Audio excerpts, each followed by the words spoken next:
Baik, kita lanjutkan. Jadi, tadi setelah kita melakukan assessment, langkah selanjutnya farmasis akan menyusun rencana atau membuat rekomendasi ya. Di mana rekomendasi terapi ini nantinya akan kita sarankan, akan kita rekomendasikan, akan kita sampaikan pada dokter ya, yang menuliskan resepnya atau yang memberikan yang meresepkan gitu ya, atau tenaga kesehatan lain, atau juga bisa perawat. Nah, kita yang memberikan obatnya, misalnya sediaannya injeksi, maka akan diberikan oleh perawat. Maka kita bisa menyampaikan rekomendasi yang telah kita buat ya. Nah, bentuk rekomendasinya seperti apa? Bentuk rekomendasi yang bisa kita sampaikan bisa berupa rekomendasi pemberian alternatif terapi misalnya ya. Jadi memberikan alternatif terapi atau rekomendasi menghentikan pemberian obatnya, atau bisa juga penyesuaian dosis atau interval pemberian, atau juga bisa merekomendasikan perubahan rute pemberian. Nah, itu bentuk-bentuk rekomendasi yang bisa kita berikan ya. Dan kita bisa sarankan ketika dengan obat pilihan pertamanya drug of choice-nya tidak efektif, kita bisa berikan rekomendasi alternatif terapi yang lainnya. Atau ketika pasien mengalami efek samping berat ya dari pemberian obat, maka kita bisa rekomendasikan dulu penghentian obat, misalnya pemberian obat. Atau kalau dosisnya terlalu besar atau terlalu rendah, kita bisa rekomendasikan penyesuaian dosis ya. Atau kalau rute pemberiannya tidak sesuai, kita bisa rekomendasikan juga sesuai dengan rute pemberian yang tepat. Nah, jangan lupa ketika kita akan memberikan rekomendasi terapi ya, perlu selalu mempertimbangkan yang namanya efikasi. Adik-adik mungkin sudah paham ya tentang atau mungkin pernah disampaikan juga ya. Kemudian pertimbangan lainnya tentunya adalah keamanan. Efektif tapi tidak aman buat pasien, ya nggak bisa kita rekomendasikan dan nggak boleh tentunya ya. Oke, kemudian jangan lupa biaya. Kalau di Indonesia ada JKN, Jaminan Kesehatan Nasional, dengan BPJS, ya kita juga harus mempertimbangkan itu. Artinya ketika akan merekomendasikan obat, kita perlu mengetahui nih obat yang kita rekomendasikan ini tercover tidak oleh BPJS misalnya, atau tercover tidak oleh asuransinya. Jangan sampai karena kita ingin ideal, ingin sempurna, rekomendasi terapinya akhirnya ternyata tidak tercover, pasien harus menebus sendiri, harganya mahal, pasien nggak sanggup nebus, ya itu juga bukan solusi ya.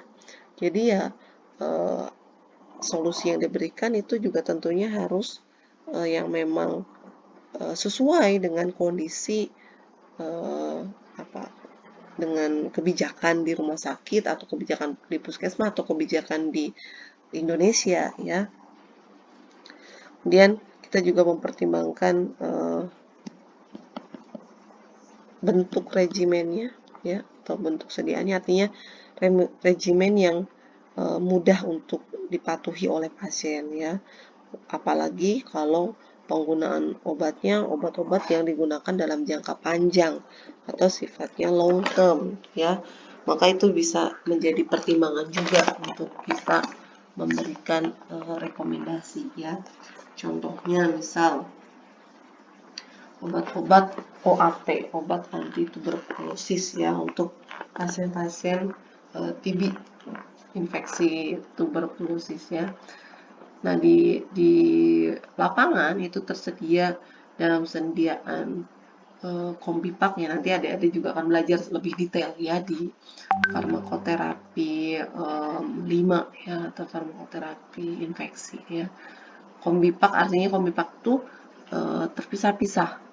Jadi si pasien itu harus minum, padahal ada 4 jenis obat nih ya. Ada rifampicin, ada INH, ada etambutol, ada pirazinamid. Nah, itu harus diminum setiap hari. Ini ada rifampicin, ada INH, ada etambutol, ada pirazinamid ya. Terus diminum setiap hari selama kurang lebih 6 bulan. Bisa dibayangkan, 4 obat setiap hari 6 bulan ya. Dan ini sudah terbukti bahwa pasien-pasien kalau dikasih yang sediaannya bentuknya kombipak, ketidakpatuhannya tinggi. Kenapa ya? Bosan, kemudian tentunya juga tidak nyaman ya. Nah, maka pemerintah mulai menyediakan alternatifnya ya, yang dalam bentuk FDC, Fixed Dose Combination. Artinya dalam satu tablet nih sudah ada tiga ya, 3 atau 4 tergantung lah. Artinya kalau obat TBC itu dia ada ya sesuai dengan kategori TBC-nya ya. TBC-nya apa, dia pasien baru, pasien kambuh dan lain sebagainya, sehingga obatnya akan berbeda-beda. Ada yang isinya dalam satu tablet itu 3 rifampicin, INH, etambutol, ada yang isinya 4 ya, dan pirazinamid misalnya. Jadi bisa dibandingkan. Kira-kira pasien akan lebih patuh yang mana? Yang satu tablet sudah berisi 4 zat aktif ini, atau pasien akan lebih patuh dengan obat yang kombipak, yang 4 tablet sekali minum? Kira-kira yang mana? Ya logikanya pasti akan memilih yang satu tablet. Nah, maka ini juga bisa kita rekomendasikan nih, kalau memang ada sediaan alternatif yang secara regimen itu lebih praktis misalnya ya, lebih memudahkan pasien untuk minum obatnya. Oke. Oke, kita langsung masuk ke contohnya ya, yang tadi. Ini masih kasus yang sama. Tadi ini sudah kita bahas ya, subjeknya objektif dan assessment. Nah, plans-nya ini rekomendasi dari kita, ya, dari apoteker terhadap assessment yang sudah kita tentukan sebelumnya, yang sudah kita tetapkan sebelumnya. Antara plans dengan assessment itu pasti nyambung dan harus nyambung. Artinya berhubungan, ya saling berkaitan ya.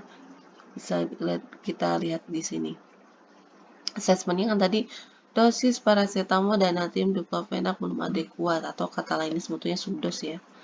Oke, plans-nya, nah, lalu kita awali dengan disarankan, karena memang apoteker kewenangannya hanya menyarankan, tidak boleh mengganti, tidak boleh artinya langsung mengganti, langsung memberikan pada pasien itu nggak boleh. Kita kewenangannya merekomendasikan, menyarankan, mengusulkan ya. Nah, maka kita mulai dengan kata-kata disarankan untuk meningkatkan dosis atau dalam hal ini frekuensi pemberian dari paracetamol menjadi 3 sampai 4 kali sehari, 1 tablet setiap 6 jam. Nyambung ya. Di sini dibilangnya dosis paracetamol tidak adekuat, maka di plans-nya dibilang ya naikkan frekuensi pemberian paracetamolnya.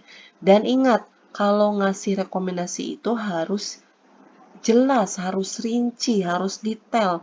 Tidak boleh hanya sekedar disarankan meningkatkan dosis frekuensi pemberian paracetamol, titik di sini. Lah, terus berapa peningkatannya? Berapa frekuensi atau berapa dosis yang direkomendasikannya? Berapa frekuensi yang direkomendasikan? Ya nanti masa dokternya suruh mikir sendiri atau perawatnya suruh berpikir sendiri, kan nggak efektif, tidak memudahkan ya. Ya harus detail. Kalau kita menyarankan peningkatan atau penurunan dosis, ya dosisnya jadi berapa ditingkatinnya, atau frekuensinya jadi berapa ditingkatinnya atau dituruninnya, harus lengkap. Begitupun dengan natrium diclofenac ya misalnya. Dan dan disarankan meningkatkan dosis natrium diklofenak atau frekuensi natrium diklofenak menjadi 2 kali sehari 1 tablet setiap 12 jam. Ya meskipun tidak harus 12 jam sih ya, boleh ya kalau analgesik itu kan sifatnya PRN, tapi juga tidak boleh terlalu dekat ya, tetap perlu mempertimbangkan tes tengahnya ya. Oke, jadi pertama harus sinkron antara assessment dengan plans, nyambung. Jangan sampai di assessmentnya adik-adik mengatakan dosisnya belum adekuat atau subdos, tiba-tiba di plansnya sarannya misalnya pasien tidak patuh atau di rekomendasinya misalnya tingkatkan kepatuhan pasien. Padahal tidak ada masalah, artinya di assessmentnya tidak ada masalah dengan ketidakpatuhan, kan jadi nggak nyambung tuh ya.